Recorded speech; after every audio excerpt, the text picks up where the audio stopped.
Suspense कहानी गायब हुई आवाज भाग 3 अंतिम। पिछली रात की घटनाओं ने नेहा को पूरी तरह से झकझोर दिया था। उस बच्ची की तस्वीर, खिलौना ट्रेन और सबसे बढ़कर वो उदास गुनगुनाने वाली आवाज उसके दिमाग में घूम रही थी। सुबह होते ही उसने फैसला कर लिया कि वो अब डरकर नहीं बैठेगी। उसे इस रहस्य के तह तक जाना होगा, चाहे जो हो जाए। उसने पिंकी को उठाया और उसे खेलने के लिए कुछ खिलौने दिए। फिर अपनी हिम्मत जुटाकर वो उस दीवार की ओर गई जहां बच्ची की तस्वीर उकेरी हुई थी।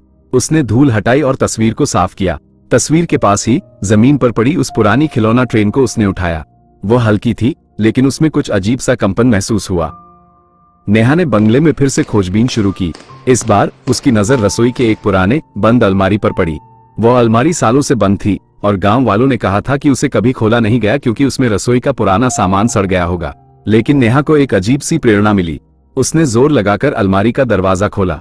अंदर धूल और जाले थे और एक अजीब सी पुरानी गंध आ रही थी। वहां कुछ पुराने बर्तन और टूटी फूटी चीजें थी। नेहा ने उन्हें हटाना शुरू किया। नीचे एक कोने में उसे एक छोटा सा लकड़ी का संदूक मिला। वो संदूक पुराना था, लेकिन उस पर खूबसूरती से नक्काशी की हुई थी। नेहा ने संदूक खोला।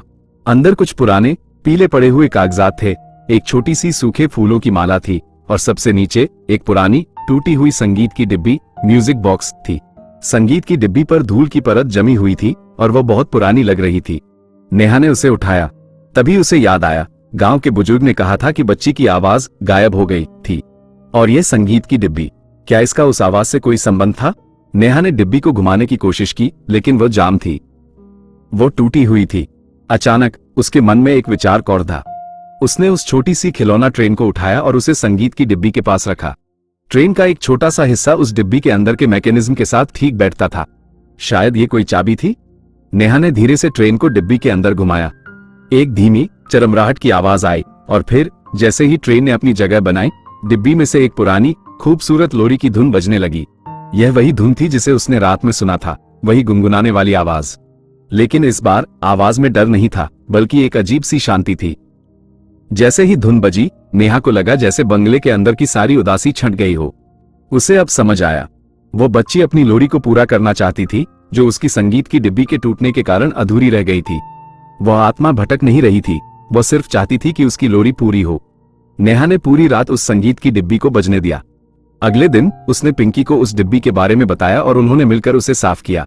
नेहा ने फैसला किया कि वह उस डिब्बी को कभी बंद नहीं करेगी।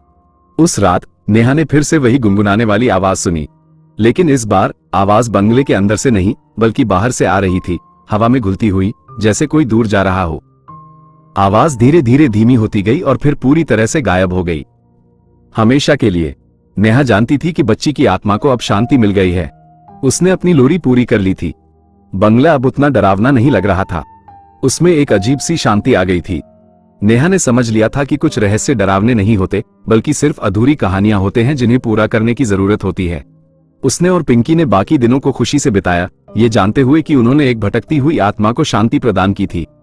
अगर मेरी कहानी आपको पसंद आई है तो मेरे चैनल RS स्टोरी को लाइक करिए, सब्सक्राइब करिए तथा बेल आइकन में क्लिक करिए। धन्यवाद।